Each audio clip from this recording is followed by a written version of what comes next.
Hey guys, Thomas Joseph here, and today we're talking chocolate. I'm going to break it down to the basics, and I'm going to let you know what all of those percentages mean and how to go about interchanging chocolates if you need to in your recipe. To start, let's go here. This is the chocolate-less chocolate, and that is white chocolate.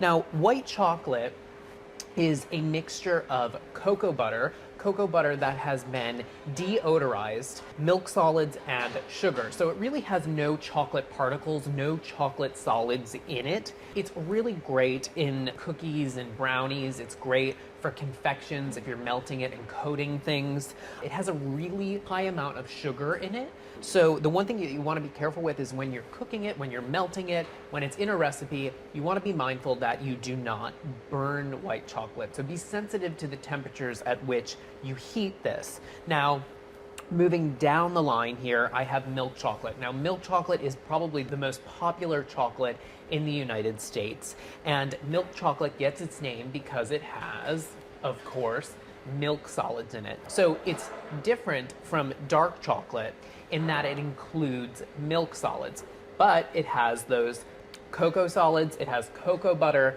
it has sugar, and it also has the milk solids. And the milk solids and the high amount of sugar really help to keep milk chocolate a little bit softer, so it's not as snappy. You can see it kind of breaks apart, unlike dark chocolate, which has less sugar in it, and it has no milk solids, so it's a little bit crisper. It has a snap to it whenever you break it or chop it. Let's see. You hear it? There you go.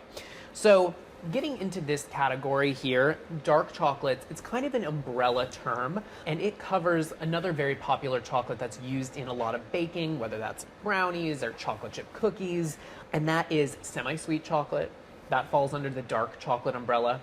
Bittersweet chocolate, which is also used in a lot of baking recipes, and unsweetened chocolate. And those are the three varieties I have here in front of me. The differences here between the three change with the amount of cocoa solids present in the chocolate mixture. So the percentages of chocolate in this direction go up. And what does that mean? What's the other percentage? Well, that goes down, and that's sugar. So you have your cocoa solids and your cocoa particles, and included in that is some cocoa butter, but the rest of it, the remainder of it, is sugar. Now, you can play around with your recipes, brownie recipe, chocolate cake recipe, if it calls for bittersweet chocolate, and guess what? All you have in the house is semi-sweet chocolate chips or something like that, guys.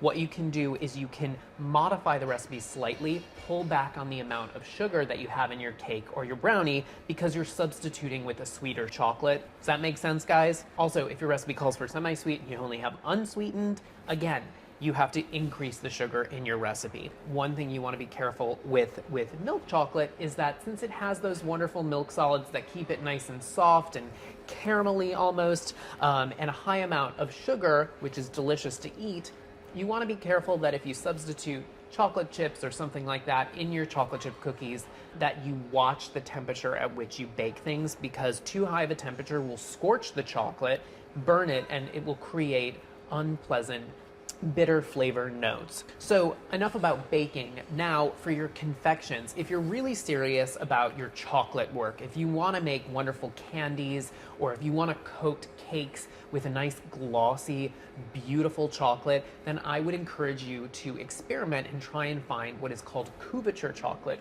Couverture is a specially formulated chocolate. It can be milk chocolate, it can be any type of dark chocolate. The percentages can move around, so both of those varieties, but it's specially formulated to give a wonderful shine, a beautiful finish, and a wonderful crisp texture to any candies that you might be making. So if you have a specialty baking store in your neighborhood, or if you can find it online, couverture, so many different brands make couverture, specialty shops. Experiment with it, purchase it, and have some fun with it. And one more thing, you guys, with chocolate in general, when you store it in your kitchen, make sure you store it at about 60 to about 66 degrees Fahrenheit. So you want to keep it in a very cool place, keep it away from light because you don't want it to melt.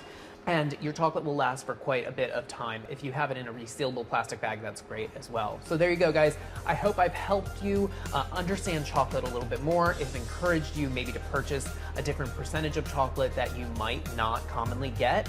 And you know what? Let us know what you're doing with your chocolate right in the comment section below, or as always, #Kitchen Conundrums, guys. We'd love to hear from you. Enjoy your chocolate.